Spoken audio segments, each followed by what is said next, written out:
Hello everyone, dear Kyiv Independent fans. We have two very pleasant guests at the Kyiv Independent editorial office. The two guys, the two big stars of Twitter during the Ukraine war. No presentations needed. Rob Lee and Michael Kofman. Everybody knows them. Everybody who knows Ukraine knows them, of course. We are really glad to see you guys in our office. You're always welcome in here. And I wanted to take my chance and talk about the future, since I got two top analysts, two most informed people in this room. So one of the things that I wanted to talk to you about is the future of what we have in Ukraine, because from my perspective, what we have right now, when it comes to the hostilities, the Russian war, is we are a sort of very funny moment at which we not sure what we should expect. We certainly have a sort of a plan, but it's a very questionable point at this point right now. So the future, and the understanding what's happening and what could that lead us all. The big Russian offensive, we've been having this since, February, I guess. The big one, the apocalyptic thing that we all expected. It's been happening for more than a month, at least more than a month. At the point that we are right now, what can you tell about this new wave of Russian advance into Ukraine? So I think the Russian offensive began in the last week of January at the initial attack on Vuhledars. I think that the expectations about the sort of massive Russian offensive were somewhat misplaced. The Russian military was very vulnerable heading into the winter from the fall. Through mobilization, they were able to stabilize their lines, rebuild some of their units, and they substantially reduced the amount of territory they're trying to defend. But that military has big issues. It doesn't have the force quality for major offensive operations, only in some of the better, what were considered to be more elite units. It lost a lot of junior leaders in terms of officers. You can't replace people like that in the span of 3 months. You're just not. You can replace quantity of manpower, but you can't fix quality, right? And they also have other problems. Artillery ammunition, I think, is an issue for them, and quality of equipment. So this offensive really has been around 5-6 axes of attack, all focused on the Donbass, running from Vuhledar, Marinka, Avdiivka, up to Bakhmut, Bilogorovka, and also Kremina Liman access, and maybe you can include Kupiansk as well. I think it's going probably about as expected for them, which is not particularly well. I think that their worst battle, I'll be curious to see what Rob thinks, but I think probably their worst battle is Vuhledar, and Rob can talk a bit more about why that is. I think they've done better incrementally against Ukrainian forces pushing back from Kremina, and I think probably the most precarious position for Ukraine is Bakhmut, and I don't think that this is a particularly controversial opinion. In general, I think they still have reserves, but they're feeding them piecemeal into this offensive, so at some point it's going to culminate, maybe in the coming month. I think folks don't really understand the situation with Russian forces. So the Russian military had, maybe 150,000 plus total casualties, 200,000 total casualties, however you count them, okay? If you think about it, what's going on is that they have to replace those casualties, right, with mobilized personnel. Maybe they mobilized 300,000 personnel or so. Then try to build up reserves. They invaded Ukraine having never mobilized in the first place, so maybe they had 70% of the forces or manning level, right? So in reality, all those people that were mobilized were already consumed in replacing losses, right, filling out the force, and there isn't a second Russian army on the horizon, right? There isn't some other force of 150,000 troops. I'm sorry, this is just not the case. If you just do basic math, I think on the back of your knee, it'll be that way. And maybe the last point I'll make is that I do think Russia's probably going to mobilize forces again. I think they're going to do it after this offensive, depending on how this offensive goes. It's clearly not going well for them. And it's almost inevitable, I think, that they'll have to conduct another mobilization. That's the only other thing I'd add to it. And maybe I don't know if you want to turn to Rob, talk about maybe prospects for Ukraine offensive or what have you. Yeah. So are you impressed, Rob?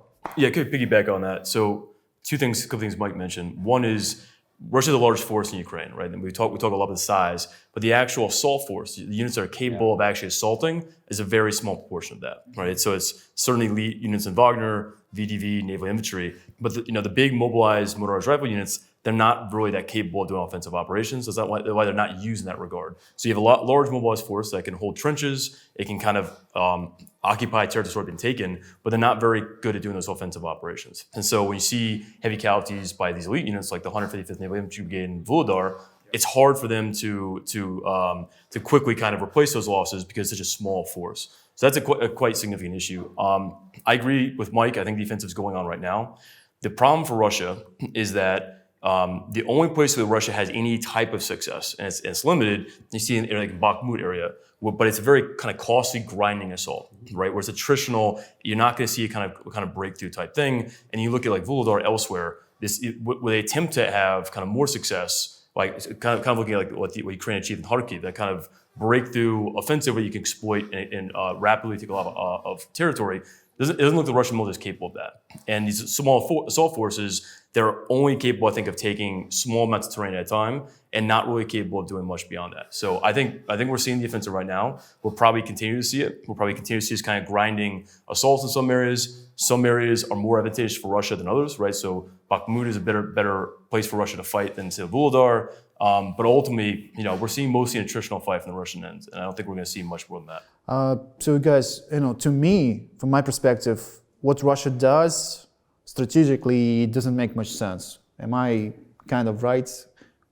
What's the end goal for this? What's the way to go? I mean, is what Russia's doing work? So look, if we pull this apart a bit, in terms of the offensive in the Donbass, no, it doesn't make much sense. It looks like they're impatient, right? It's clear that's still at least their minimal war aim. And I think Surovikin, the Russian general that was in charge post-September, actually was more competent, had a strategy focused on defense, force reconstitution. I think his vision was to allow Ukraine to attack first in the spring, spend this whole time rebuilding the Russian military, then maybe attacking the Donbass over the summer. I suspect, obviously I don't know, we're speculating, but Gerasimov got appointed. I think Putin ended up being impatient, and Gerasimov thought that they could attack now. But they don't have the force quality, they don't have the munitions. They can't come out from this period of vulnerability to have real offensive potential. And here's the truth.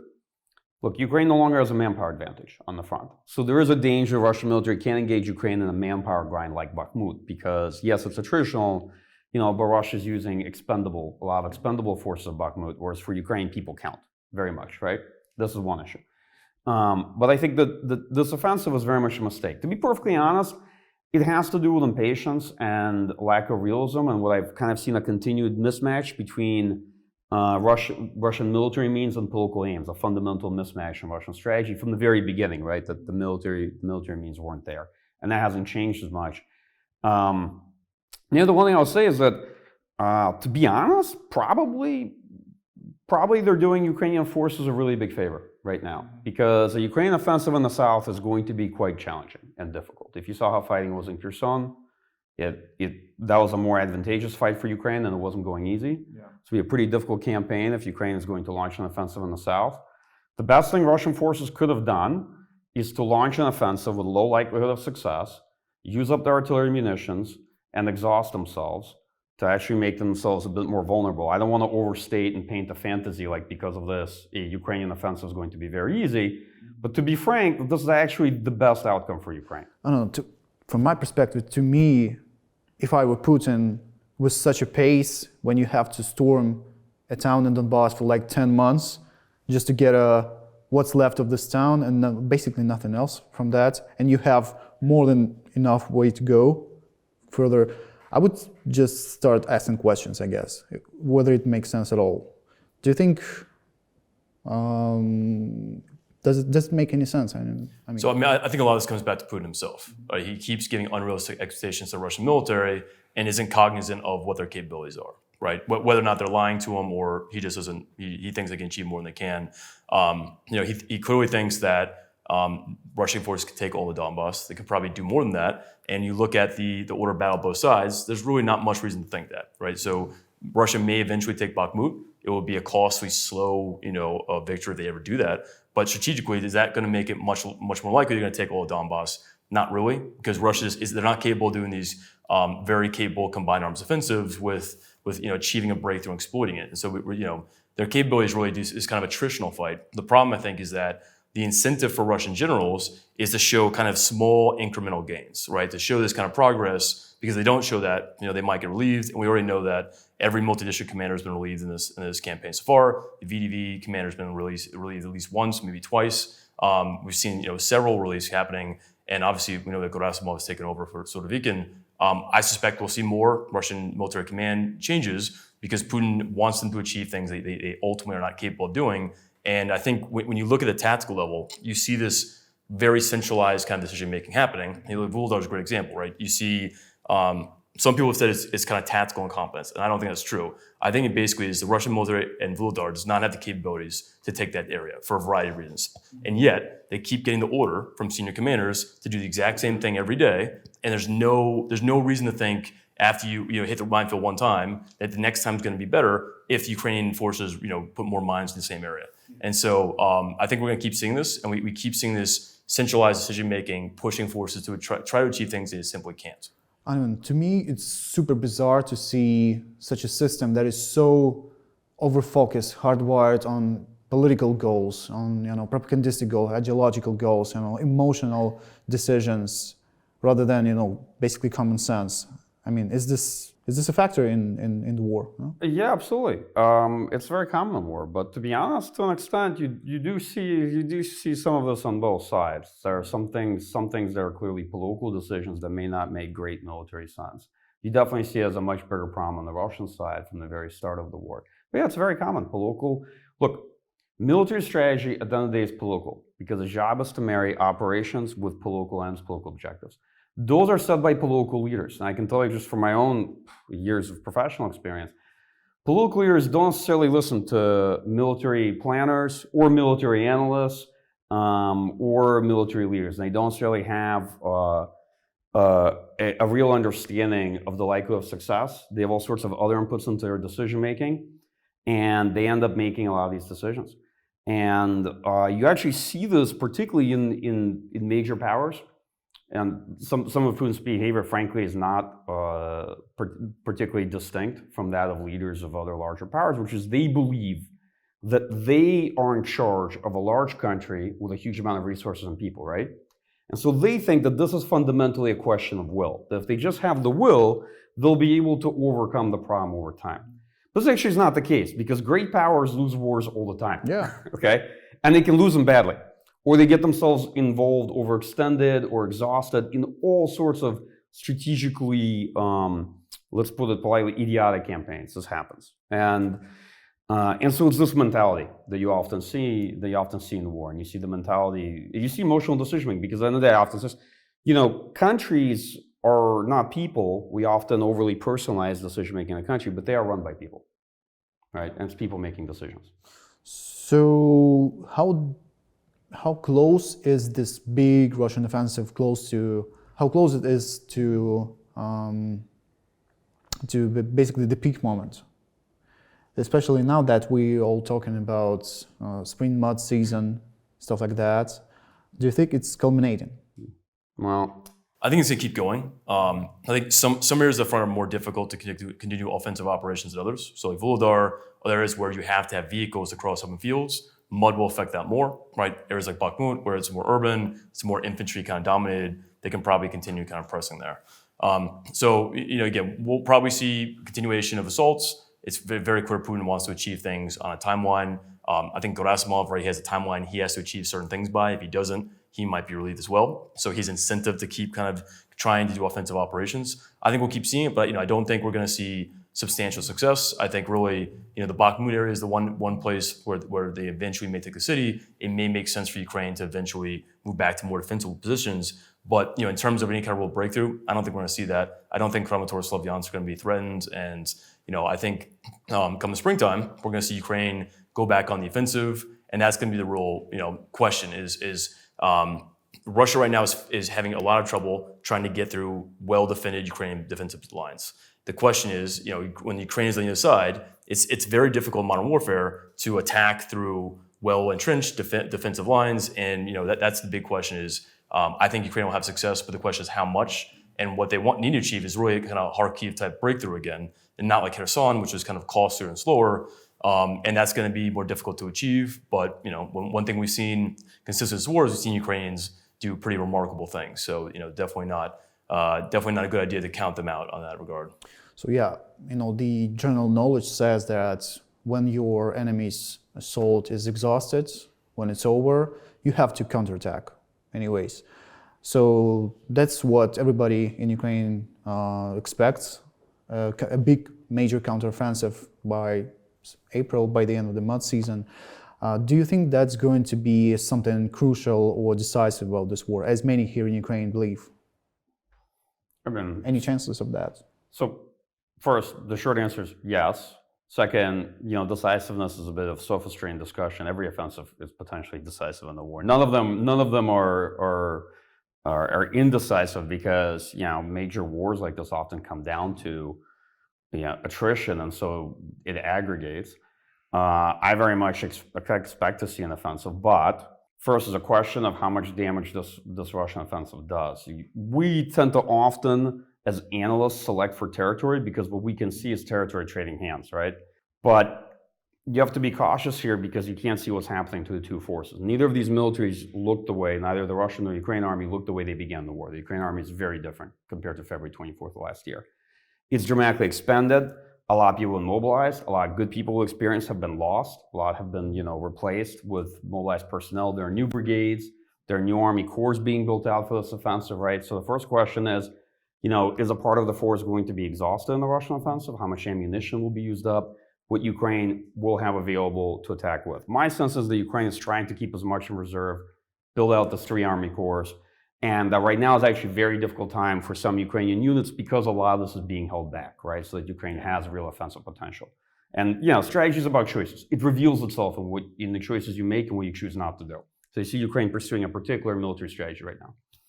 On chances of success, I'm not going to comment or speculate because I don't know the plan. But I think it's clear that a decisive offensive is something that you're only likely really to see in the south. For example, let's be honest, if Ukraine has a successful offensive in Luhansk, that's great, but that's not necessarily going to decide the war. But if Ukraine can really break through to Melitopol in the south, several ground lines of communication from Crimea, then range the crossing points from Crimea and northern Crimea itself, that can create a real strategic problem, dilemma for Russian forces, right? So if something's going to be decisive, it will be that.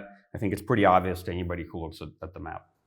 So it's mostly about Melitopol still? I mean, Melitopol perhaps as look, we're just hypothesizing here, but Melitopol is a logical objective. Just as like the Kharkiv offensive, the logical objective was Kupiansk, right? Because if you could sever Russian forces at Kupiansk, they'd be untenable holding their position at Izum, right? But, as what we see now in terms of Western assistance, in terms of what Ukrainian command is doing, do we have a good chance, Rob? It's a tough question. He's asking you what you just asked me, but in a different way. We have to give him credit. So it's a tough question because offensives depend on so many variables. It's hard to think about all of them. And for one example, there's a lot of Western equipment that is being sent to Ukraine. It's not clear when it's all arriving. Right, so when are Abrams arriving? I'm not sure. They may not be here for this spring offensive. Maybe some Leopards are. So all of that kind of comes back, and it comes back to the answer. Basically, it depends. Mm-hmm. So, like anything else, right? Russia has made a lot of bad decisions in war. Mm-hmm. As Mike is saying, every time they get into a fight like Vuhledar, where they're taking heavy casualties and Ukraine is not, that is favorable for Ukraine because then Ukraine might be able to find a part on the front lines where Russia is weak and they can't defend properly, like we saw in Kharkiv. A lot of it comes down to, is Russia going to keep grinding down its forces, setting up good conditions for Ukraine in April and May, or will they start being maybe a little smarter and adopt more of a defensive strategy and focus on kind of defending and holding the terrain they have? I don't know. I think that it will certainly be difficult to do one of these kind of really deep penetration offensives. It's possible. We've seen Ukrainian forces show that it's possible. One of the big problems, though, is that Ukrainian and Russian militaries right now, they're mobilized armies. And so they depend on mobilized soldiers. None of them get enough training, right? It's impossible to get enough training. And so mobilized soldiers, it's easier to train someone to stand in a trench and to defend and shoot at someone if someone tells you to shoot at them. It's much more difficult to do offensive operations. It takes more courage, takes more unit cohesion, takes better leadership, command and control, all these factors. And so all those factors are really difficult to kind of to assess. And a lot depends on Ukraine, right? Depends, they're building these 3 army corps. How full will they be by the time they start the offensive? If they're committing reserves right now to the fight, that means some of these units will not be as ready as they would be in April. Will they have enough equipment for all these units? I don't know. Well, anyway, there are a lot of kind of variables here. So I think Ukraine will have success, right? I don't know how much that would be. So I think they'll take back territory. I think they have a number of advantages, but it will be a difficult fight. And as I said before, I don't think it's a good idea to underestimate Ukrainian forces, because we've seen them, do very, very well in a number of cases, even when the odds were against them. What do you guys make of this new things that we're seeing right now in the war, like drone strikes in the Russian territory, like really deep into Russian territory, down to Moscow Oblast, possibly, or this weird sorties into Bryansk region? What do you make of this? Is this sort of a new phase, a new page in this war? Is this symptomatic or not? Should we expect even more of that, such as drone strikes against Russian territory? Is the war coming to the Russian territory too? Do you? Well, I think it has been from fairly early on. Actually, the war began with Ukraine still being able to conduct strikes on Russian territory. Even early on, one of the early strikes with the Ukrainian Tochka-U strike against a Russian airbase, right off the bat. So there have been strikes throughout in Crimea. There have been regular strikes back and forth between Belgrade and Kharkiv. I don't know. I assume that these are quite likely special operations by either Ukrainian SSO or some other organization. And, I suspect that it looks like, from reading news, they've had some success. So, but to be honest, we've been in Ukraine for the past week, so we ourselves are kind of at best knowing what we know is what we read from the news. Russia clearly has an advantage in long-range fires, because they have all these long-range missiles that can hit all of Ukraine, and we know that Ukraine, doesn't have the same kind of long-range capability.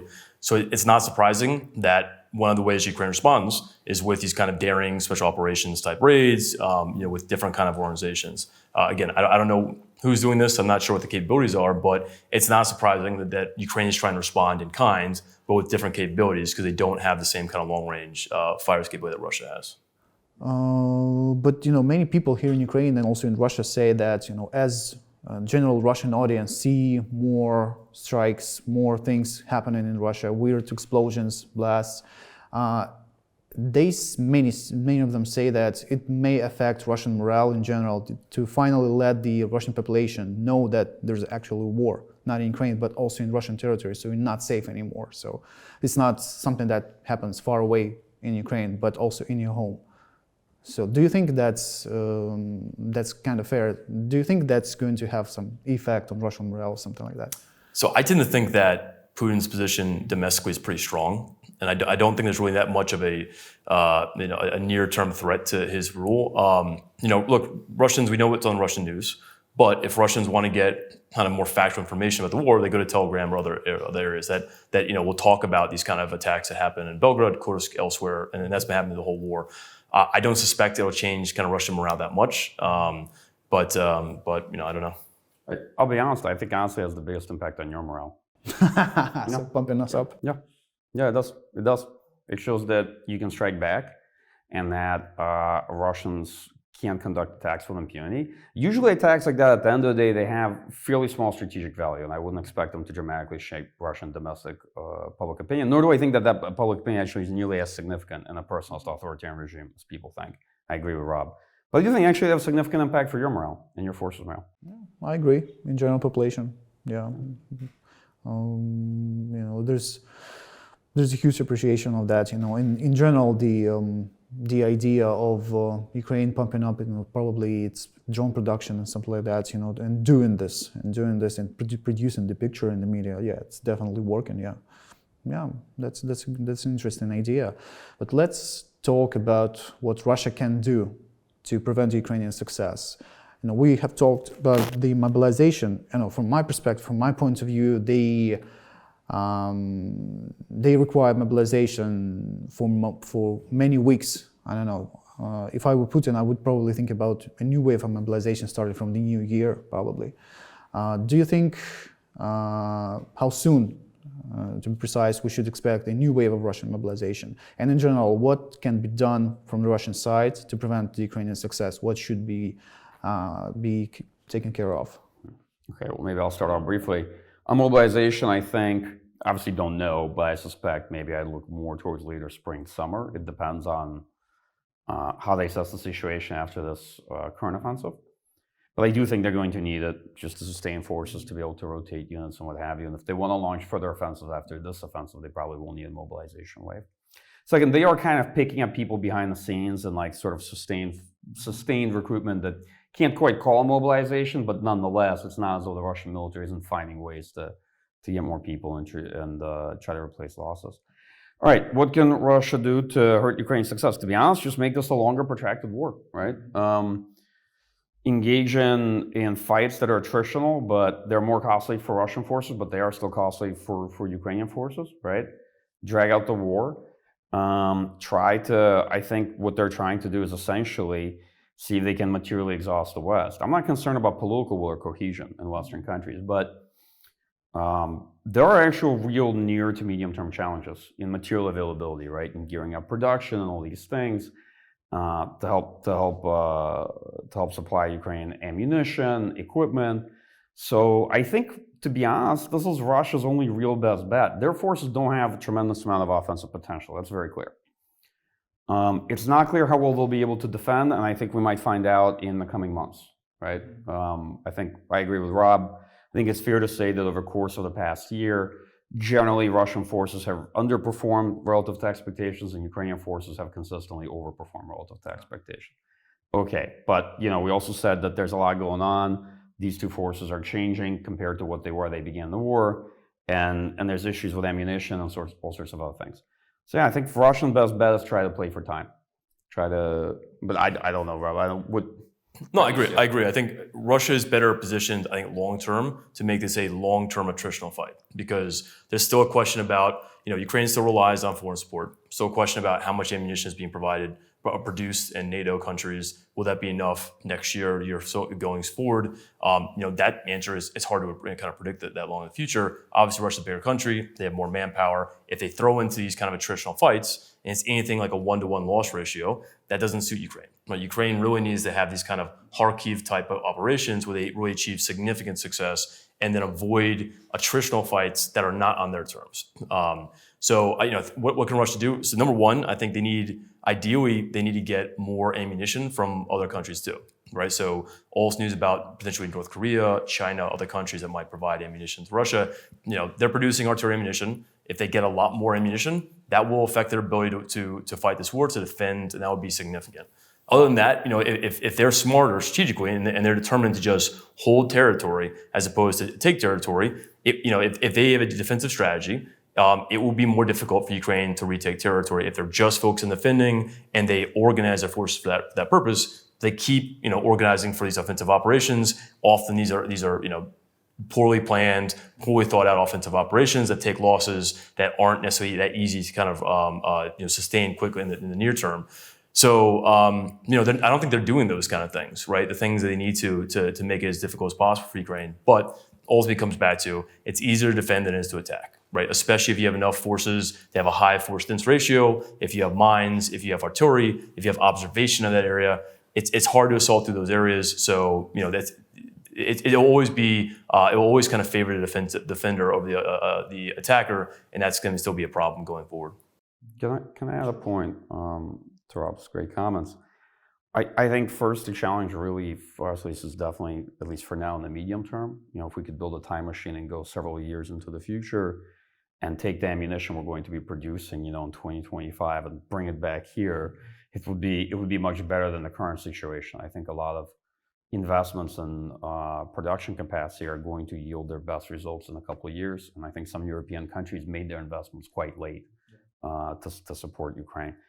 The second point I'd make is I think Rob is really right in raising the issue of China. One of the big unknown factor, right? As analysts, we have to say, well, what is out there as a factor that we're not accounting for is if China really changes its policy and shift towards over support of the Russian military effort with things like artillery ammunition. North Korea, not as worried about. Iran, we see what they can provide. But China, putting its real thumb on the scales, would be the one kind of factor that's difficult to foresee. And I think it's clear to a lot of folks that they're deliberating doing it, okay? Not going to say this is going to dramatically change the war, but if you're talking about Russian staying power in the war, Russian access to munitions and things, the biggest thing that would change my assessment would be China's involvement. You know, and last point I would say in general, I think it's a lot about how Ukraine fights this year, right? I think to put it simply, I think Ukraine needs a lot more Vuhledars and probably fewer Bakhmuts, to be perfectly frank. And I think one of the issues, attacking side, typically you want to have certain advantages over the defending side. You typically want numerical advantage in forces. You want to have artillery advantage. You usually want air superiority, a number of those things. Ukraine's probably not going to have air superiority. They may have a numerical superiority on a very narrow frontage, but not a significant one. Artillery, superiority may be at a very specific point, but it's going to be hard because Russia has an overall artillery fire superiority. So when you look at all those factors together, right, it's difficult. And so basically, it doesn't mean Ukraine can't succeed, but they have to be very smart about finding the weakest point of Russian lines, doing the best shaping operations, right, before they actually do offensive, having the best units, employing the best kind of NATO type mission command type of decision making, and having the units prepared and ready to do these kind of offensive operations. Yeah, I'm sure. The point about Bakhmut, it's not. I think a lot of the units are just fighting amazingly in Bakhmut. It's just the situation, that nature of the battle is a challenging one for Ukraine in general, right? And if you look at fights like Vuhledar, you just see Ukraine is doing much better, inflicting a significant amount of casualties on Russian forces and losses of equipment in exchange for very few losses to itself, right? And if Ukraine can fight like that, and obviously you can't fight like that everywhere, right? It's very situational and context dependent, then the Ukraine stands a much stronger chance over the near and medium term. So just to sum this up, Ukraine has a chance. It's going to be hard, but we have to do the right thing and hope for the best. Absolutely. So yeah, when I say have a chance, Ukraine's not going to collapse, right? You already defeated the kind of Russia, their maximalist objectives. That's not going to happen. Could Russia make small gains? Yes, right. That's possible. Can they kind of extend the war? Yes, they can. So the question isn't about, is Russia going to take back a lot of Ukraine? Are they going to seize Kyiv or anything like that? That's not going to happen. We know that's not going to happen. But the prospects are, how much territory that is occupied can Ukraine take back, right? That's the big question. I think Ukraine is going to have success, so they're going to retake territory. I don't know how much, and I don't know the timeline will be. And of course, it depends on all these things we mentioned. And but look, hopefully they'll achieve it. We know the Ukrainian military has, as you said, they've performed very well consistently. And but one thing I'll say is, even when we talk about Bakhmut, Vuhledar, all the parts of the front, the question is about where is Ukraine kind of best, where do they have the advantages to fight? The question is not about whether Ukrainians will fight, right? They're going to fight hard, everywhere when we talk to, we've seen that. It's very clear Ukrainians have this motivation. They're not going to give up their lands. That's not a question. But the question is, can they overcome the certain advantage that Russia has right now? And it's a bit of an open question. Yeah, I'll just add sort of, these are main concluding thoughts, is that obviously very much depends on Ukraine. It also depends on us, right? I think a big part of this effort hinges on external material support from the West. And I'm not worried about political cohesion or political will in the West at all. I am more concerned about near medium term kind of actual availability of ammunition, equipment, and I think we can get there. But I also think it's going to be a challenging year. But what I can say is that I think, the worst if it was going to pass, it would have happened in the first week of this war, right? That's a fair assessment. And the second would have been if the United States and other countries didn't show up to help Ukraine towards May, June, right? Towards that very difficult attritional breaking point. And I think it's fair to say that we passed those kind of worst two moments. And so now it's more of a question of, how much and how fast Ukraine can liberate territory and what pace and how hard it'll be. And that's, at the very least, as hard and sometimes pessimistic the conversation is, when you think in retrospect, it's probably about the best you could have hoped to be a year into this war. If you were looking at it at the outset, so.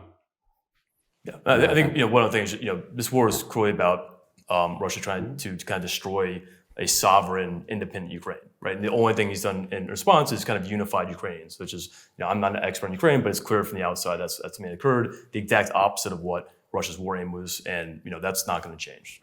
Yeah, getting back to 1 year ago, with all the doom and gloom, with knowing what was at stake and how close we were, I think sitting here and talking about this thing is already a victory. It's it's a very good thing. So let's stay hopeful and do the right thing. Thank you guys. Yeah, absolutely. Thanks for having us. Thank you. Thank you.